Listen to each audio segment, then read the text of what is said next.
धागे का मयार देखें।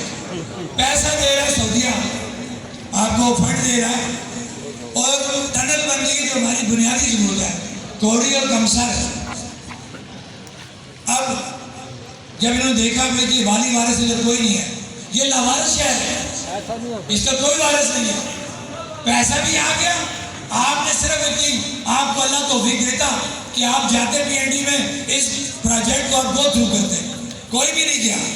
नौसर बाजू ने क्या किया कि वहां से राय मांगी थी कि बताएं कि क्या ये टनल यहाँ पे बन सकती हैं, तो वो बेगैरत ब्यूरोक्रेट वो लिखता क्या है, मैं लॉजिकली बात करूंगा, वो लिखता है कि जनाब कि हमने यहाँ पे सर्वे किया, ये इलाका जो है रेड जोन में आता है, यहाँ पे टनल नहीं बन सकती। रुके रुके, इनकी बेगैरती की दाव बताता हूँ। वो बेगैर तो यहाँ टनल कितनी है, 3.7 नहीं सर, हाँ 3.7 किलोमीटर और इशारिया 6 किलोमीटर। एक तरफ तुम कहते हो कि इस इलाके में ये टनल नहीं बन सकती जी, रेड जोन है, जलजले आते हैं, तो इन बेगैरतों से पूछो नीलम झेलम प्रोजेक्ट तुम्हारे बाप ने बनाया? इसी अधूरे रुपए के अंदर आपकी कम से कम सारी टनल्स को अगर जोड़ा जाए वो 30 से 40 किलोमीटर के दरमियान बनती है। 36 किलोमीटर 30 से 40 किलोमीटर टनल तो बन गई। तो जब आवाम की सहूलत की बात हुई तो आप कह रहे हो कि जनाब यहाँ पे रेड जोन है, यहाँ पे नहीं बन सकती। वजह क्या थी? मिल मिला के ये आपके नाम का जो पैसा आया हुआ था, उस पैसे को खाना था, उस पैसे पे डाका डालना था। हमने ये फैसला करा लिया है कि वो पैसा इन्हीं टनल्स के बनाने में लगेगा और उसका फिल 4 PC1 बनाया।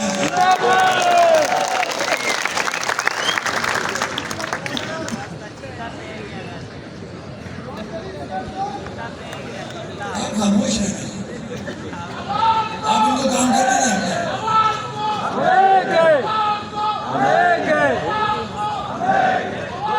इसी तरह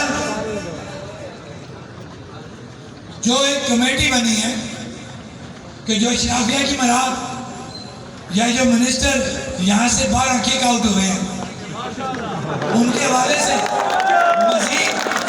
मजीद इसको कानूनी तौर पे और मजबूत करने के लिए अशराफिया की मराद की बात होती थी तो हमारे बड़े बड़े सियासतदान, मैं नाम नहीं लूंगा, आपको पता है, वो कहते थे कि जजा नाना क्यों नहीं कहते, इन्होंने पास हट दे, यही जुमला था ना। तो जनाब मौसूफ मेरे काबिल एहतराम, बड़ी क़यादत, हमने जो कमेटी बनवाई है ना, जो असेसमेंट करेगी आपकी मुराद की, मेरी मुराद अशराफिया की मुराद की, उसके अंदर ब्यूरोक्रेट, जजेस और तमाम सियासतदान शामिल हैं। हम तो ज़बानी बातों पे यकीन नहीं करते, हमने तो तहरीरी तौर पे वो चीज़ बोली और लेके आगे डंडा के जोर पे।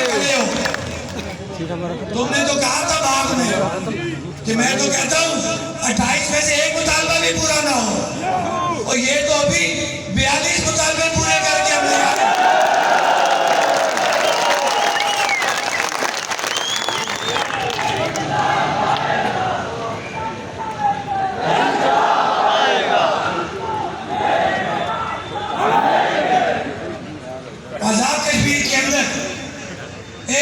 मसला था।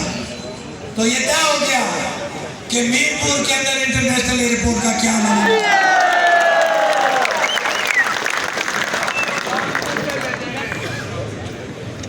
हमारे साथ प्रॉपर्टी टैक्स के हवाले से इस हुकूमत ने, मैं ये कहूँगा हमारे लाख बेईमान ने,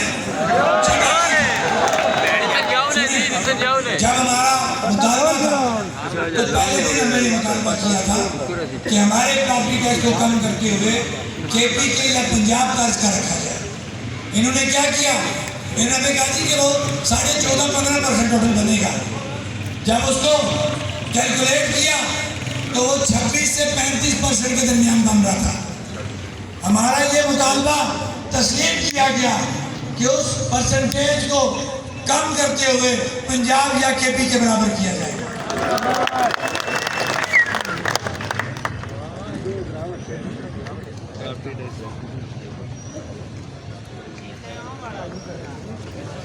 हमारा ये मुतालबा था कि आके मलकियत हक हुक्मरानी को तस्लीम करते हुए तमाम प्रोजेक्टों के हाइडर प्रोजेक्टों के एग्रीमेंट रियासती हुकूमत के साथ किए जाए। हमारा ये मुतालबा तस्लीम करते हुए हमसे तय कर लिया गया कि 3 महीनों के अंदर अंदर तमाम प्रोजेक्टों के एग्रीमेंट रियासती हुकूमत के साथ किए जाए।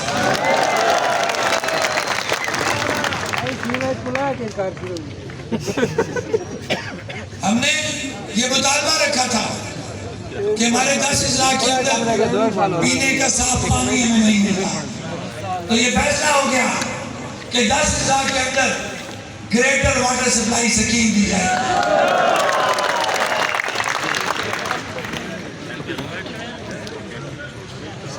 जहां पे हमने सेहत कार्ड हासिल किया, जहां पे हमने MRI CT स्कैन मशीन का हमने हासिल की, उधर से आगे चलते हैं। Provision of fund for operation center and nurseries at THQ hospital from ADP। कि आपने ये देखा होगा कि हमारे THQ जो तहसील हेडक्वार्टर हमारे अस्पताल होते हैं, जच्चा बच्चा सेंटर वहाँ पे प्रॉपर नहीं होते। अगर हैं भी तो बच्चे जो नौमौलूद बच्चे होते हैं, अगर उनको कोई प्रॉब्लम आ जाए, उनकी प्रॉपर नर्सरी नहीं होती। हमारा ये मुतालबा था कि जच्चा बच्चा सेंटर के साथ बच्चों की तमाम 10,000 के अंदर नर्सरी चला के दी जाए, वो माना गया।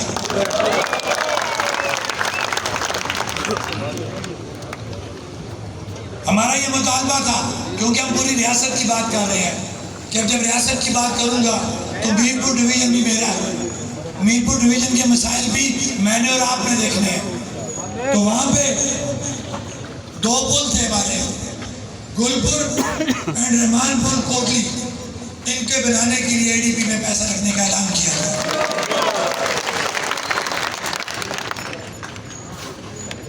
हमारा ये मुतालबा माना गया कि आज के बाद कोटा सिस्टम को खत्म करते हुए मेरिट के ऊपर तमाम तैनातियां और जो है वो दाखिल करें।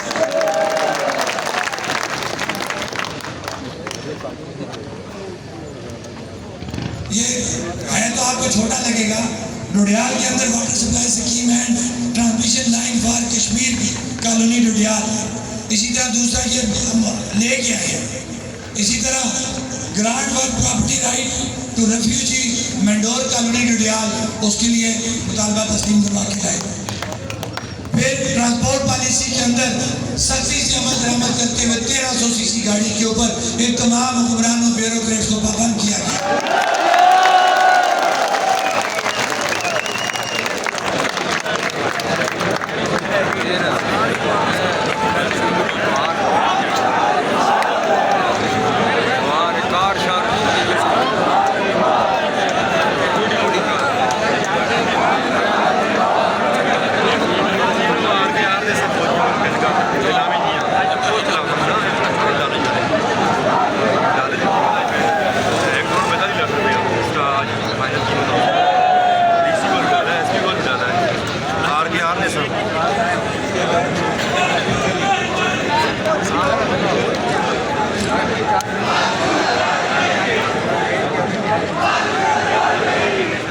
अब हम आते हैं 8 दिसंबर का जो हमारा क्या नया एग्रीमेंट था,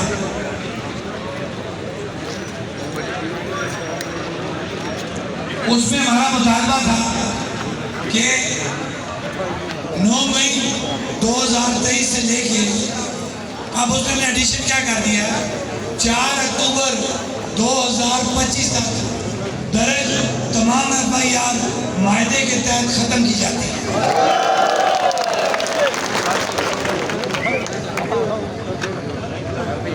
जो सरकारी मुलाजिम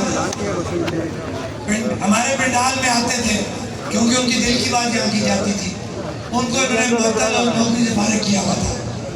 हम ये मुतालबा मनवा के आए हैं कि जो सरकारी मुलाजमीन ज्वाइंट अवामी एक्शन कमेटी की मसरूफियात में हिस्सा लेने की पैदाइश में नौकरी से मुअत्तल हुए, इन्हें फिर बार किया जाता है।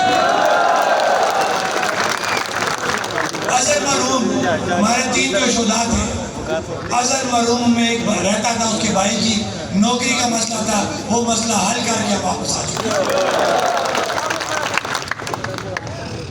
इसी तरह मंगला अपराइजिंग के दौरान हमारे ऐसे घर जो डैम की जद में आ गए, मगर इस मुल्क में निज़ाम ही उल्टा चलता है।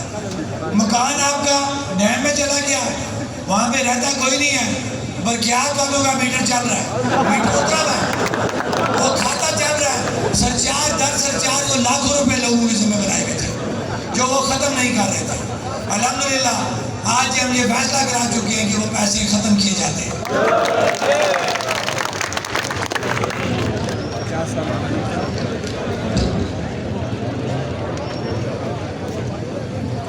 हमारे आटे के म्यार का प्रॉब्लम था, आपने देखा होगा कि आटा जो सरकारी था उसमें प्रॉब्लम आता था।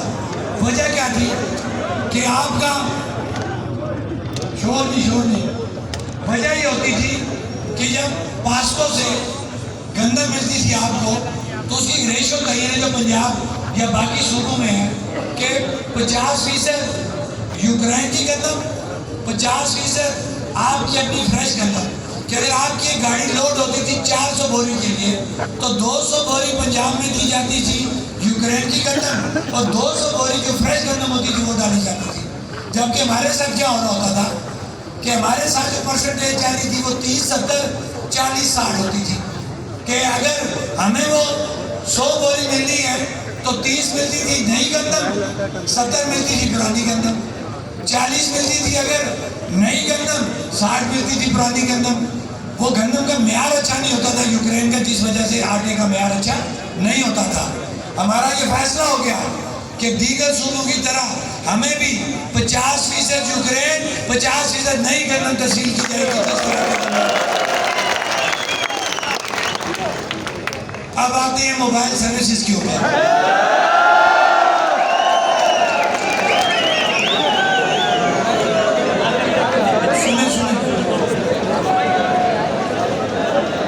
कि आपसे जो बात करेंगे वो आग में सरसों जमाने वाली नहीं करेंगे, बात वो करेंगे जो मजबूत होगी और अमल दरामद इस पे होगा।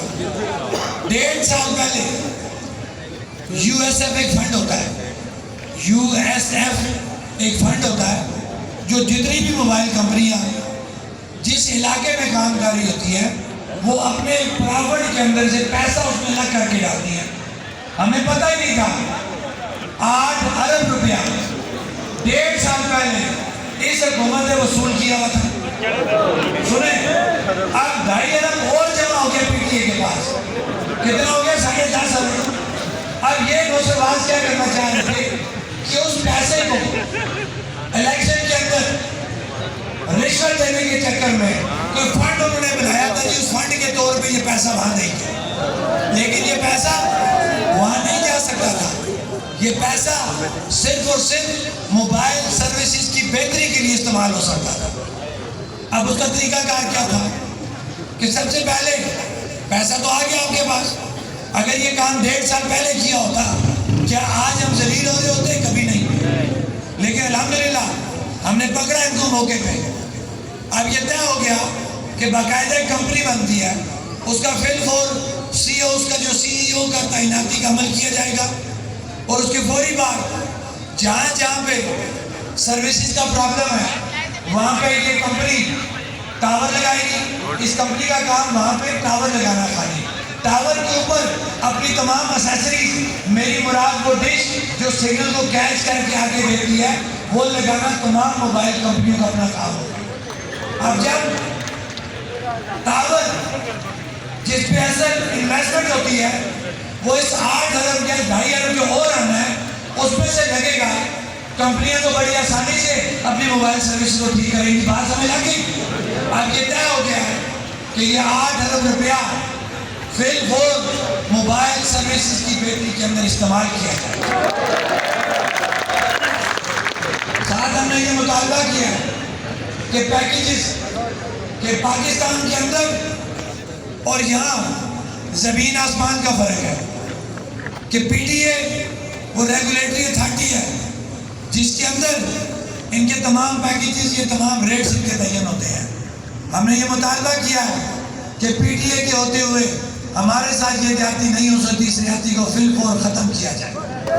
और इंशाल्लाह बहुत जल्द एक्शन कमेटी पीटीए से मिलके इन पैकेजेस के मामले में बेहतर और मजबूत तरीका कार सामने लेके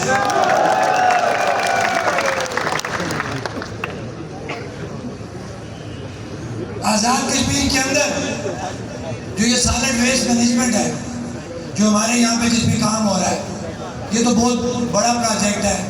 इसी का एक छोटा जो प्रोजेक्ट होता है जिसके अंदर आप कचरे को अलग अलग करके तो उसको इस्तेमाल में लेके आते हैं।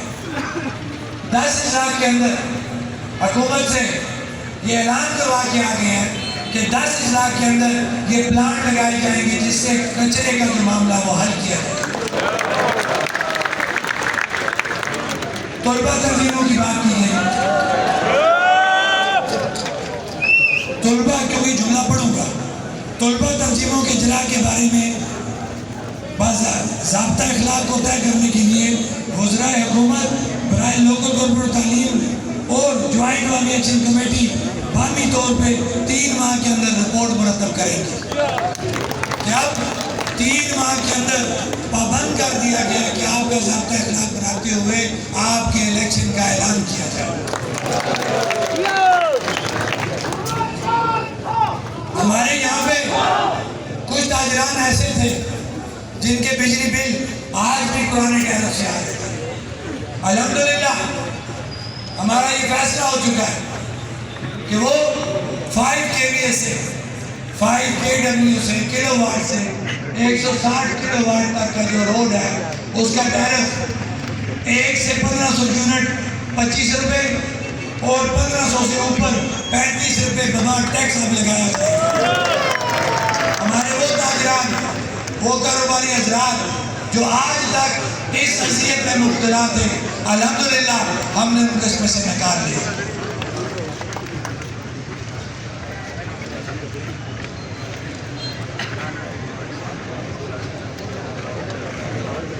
बैंक का बाजार जम्मू कश्मीर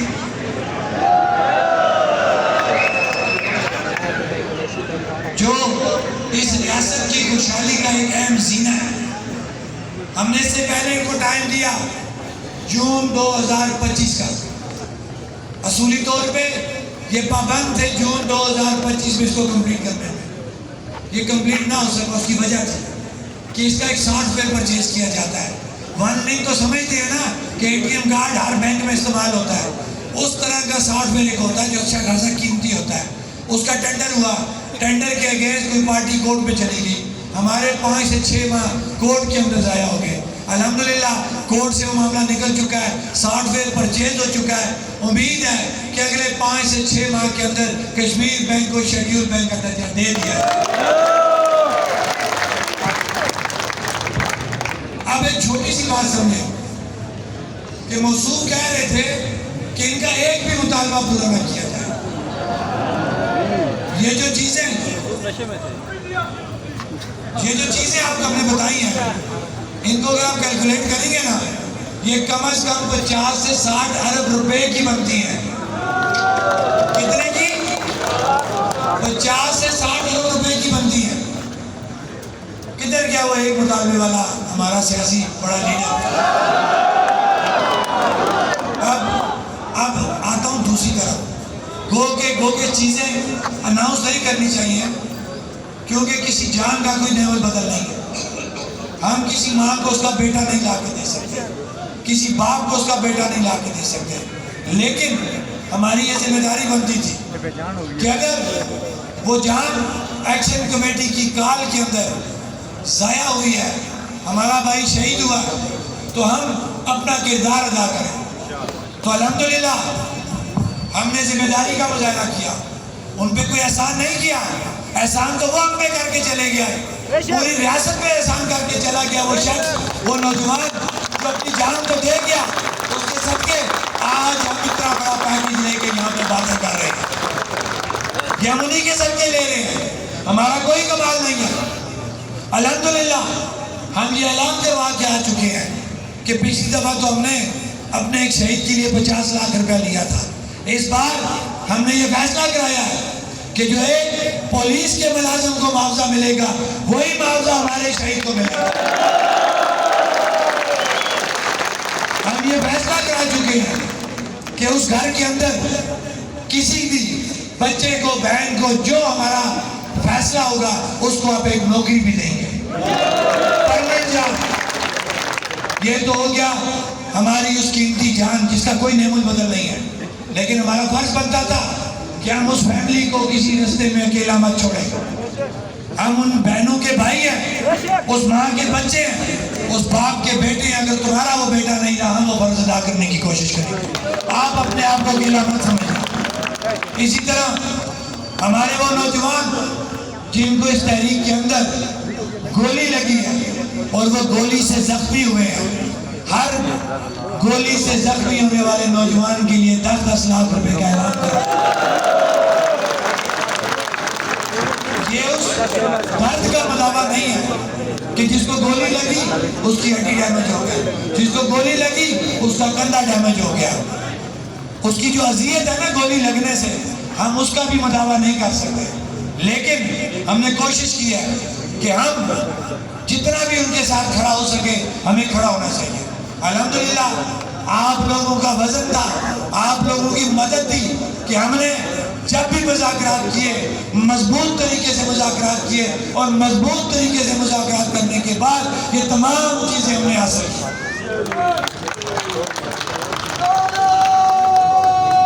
FIR जो जदीद हुई है, FIR जो पूरी रियासत के अंदर, जिनके अंदर कुछ लोगों की शादियाँ हुई हैं, जिनके अंदर दोनों तरफ से कोई शादियाँ हुई हैं, उसके लिए ये तय हो गया कि जुडिशल कमीशन का ऐलान हो चुका और वो जुडिशल कमीशन बनाया जाए ताकि जिसका जुर्म है उसको पकड़ा जा सके।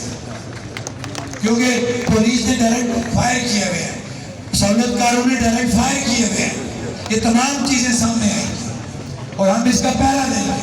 और एक और बात नेट आ जाएगा आगे, जितने भी नौजवान या वो लोग जिनके पास ऐसे वीडियो या पिक्स मौजूद हैं, बराए मेहरबानी एक्शन कमेटी के जो लोग हैं, जो आपको जानने वाले हैं, उनको दें या डायरेक्ट मुझे दें, ताकि जब इन चीज़ों की सबूत के तौर पे हमें ज़रूरत पड़े तो हम तमाम सबूत सामने लेंगे। हम किसी भी सूरत अपने शोहदार के उस कातिलों को नहीं छोड़ेंगे। ये फैसला हम पीछा करेंगे, हम नहीं छोड़ेंगे। उसके लिए हमें आपकी मदद की जरूरत है। आपने लड़ना नहीं है, आपके पास जिसके पास जो भी मवाद है वो मवाद हमें भेजें। अभी सुने एक बात, एक मिनट। अभी जो मैं मुखातब करूंगा डायरेक्ट, हालांकि मुनासिब नहीं बनता छोटी छोटी चीज़ों के लिए, लेकिन ये हमारे लिए छोटी चीज़ नहीं, बड़ी चीज़ है। हसास अदारों को, इंस्पेक्टर जनरल पुलिस को, चीफ सेक्रेटरी को, कि रात को जब आपको क्लियर कट ये बात मैसेज कन्वे कर दिया गया था कि जितने भी गिरफ्तार शुदगान हैं उनको फिल फोर रहा किया जाए, आपने अभी तक रियासत भर के अंदर हमारे जितने भी नौजवान आपने गिरफ्तार किए थे अभी तक रिहा क्यों नहीं हुए? हम आपको आज दिन का टाइम देते हैं कि बिल्कुल पूरी रियासत के अंदर से हमारे गिरफ्तार शुदगान को रहा किया जाए। अगर आज रात तक हमारे गिरफ्तार शुदगान रिहा ना हुए तो यही पेंडाल क्या ये मैंडेट देता है कि कल फिर हम किसी तरह जा सकते हैं? अब ये छोटी सी चीज पे मैंने इतनी बड़ी बात कर ली क्योंकि कि ये जानबूझ के हमें तंग करने की कोशिश करते हैं। लेकिन एक बात ध्यान में रखो, हम बार बार तुम्हें कहते थे कि हमें अंडर एस्टिमेट ना करो, लोगों के गुस्से को मत आजमाओ, लेकिन तुम्हें हमारी बात समझ नहीं लगी। तुमने वही किया जो 2 दफा पहले किया तुमने, तीसरी दफा भी वही किया और तीसरी दफा फिर तुम्हें मुंह की खानी पड़ी। लिहाजा ये बात ध्यान में रख लो आवाम जुड़ चुकी है, आवाम अपने बुनियादी हकूक़ का तहफ़्फ़ुज़ जान चुकी है। मैं बड़ी बात नहीं करता, लेकिन अल्लाह की मदद से आवाम की